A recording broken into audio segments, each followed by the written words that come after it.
Okay mga paps, may motor tayo ngayon na ano.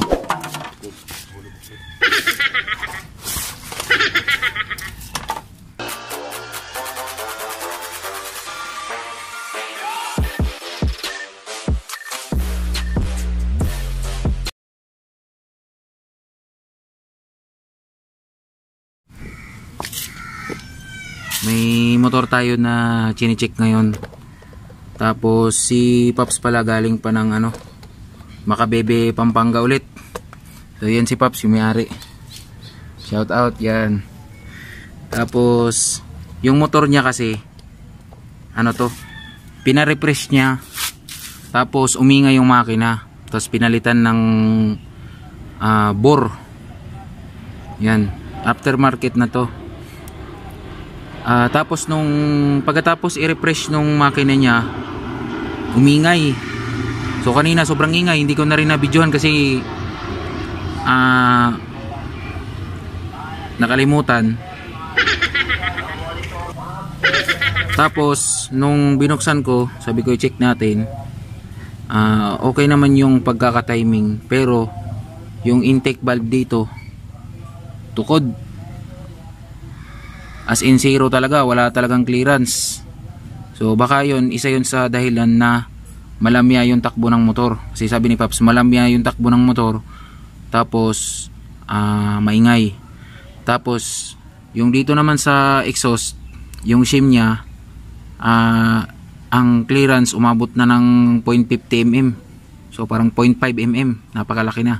Na dapat mga 0.20, 0.25. So pinalitan na namin ng shim. Tinama ko na yung ano, yung valve clearance natin, intake tsaka exhaust. So tingnan natin to ngayon kung maingay pa rin siya. Kung umingay pa rin siya, so ibang ano na yun, ibang pinanggalingan na nun.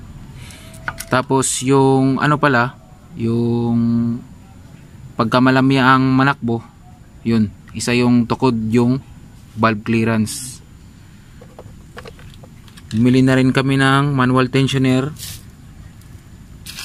Racing Monkey, kaya ang taba. Ito yung bago ng Racing Monkey ngayon, kaya ilalagay ko na. So tingnan natin kung umubra ba yung ginawa natin, no?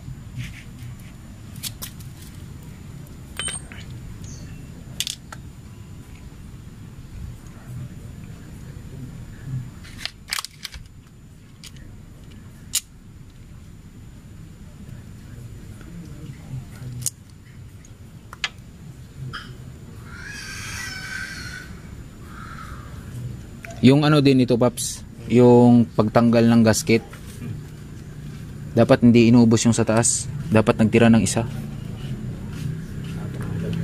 Tinanggal niya lahat, no? Dapat may isa yan sa taas, dito. Meron talaga lahat yan. Tinanggal niya, no? Isa yan dyan. Wala na akong nakikitang bakal na ano Dalawa pa nga yata nakalagay yan dyan dati.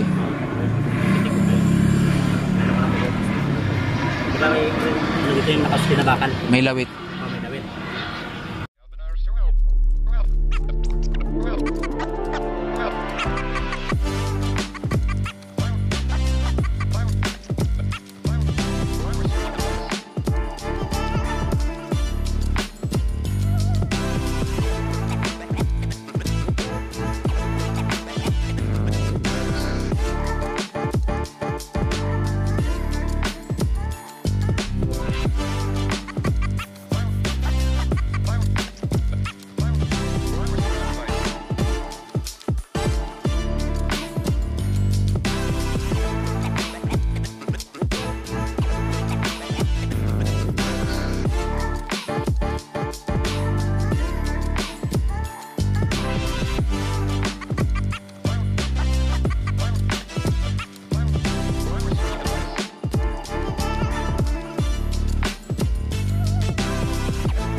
Port Highcomb, kahit mag-labor ka ng 5,000, kanya lahat, pati yung kasama yung pesa ng refresh, panalo ka na dun. Kumbaga patas lang.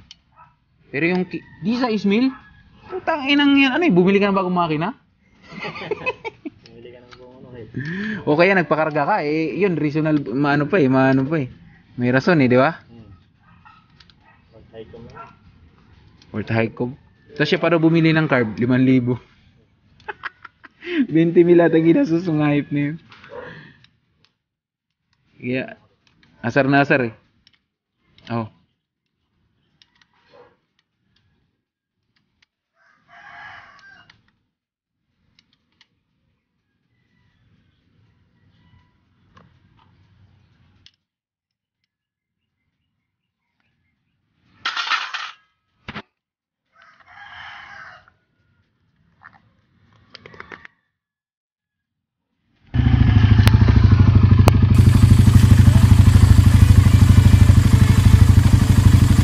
Wala, no?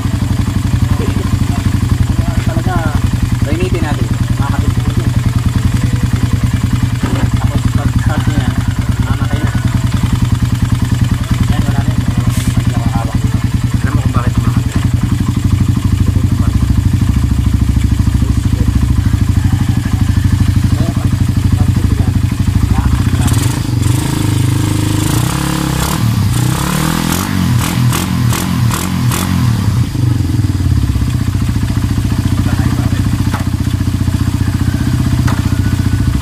Lagay muna natin itong isang tornilyo para makasirculate yung langis.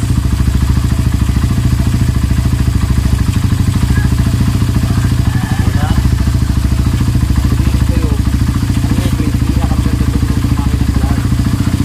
Pag walang sirang ilalim mo,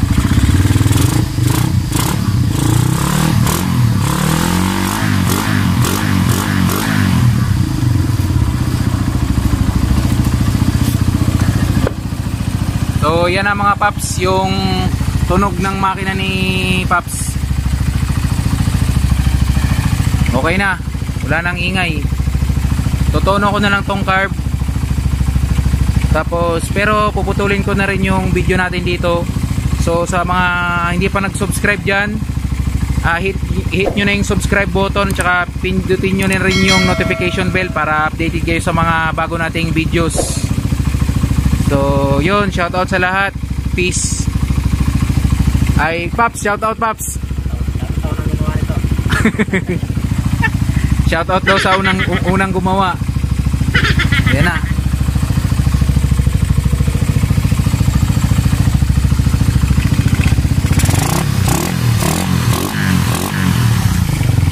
New breed pala tong motor ni Paps, 2000. Anong model? Ha? 2000 model, 2010 model pala tong motor ni Paps na new breed. So yun na lang, totono ko na lang yung carb tapos change oil. Peace.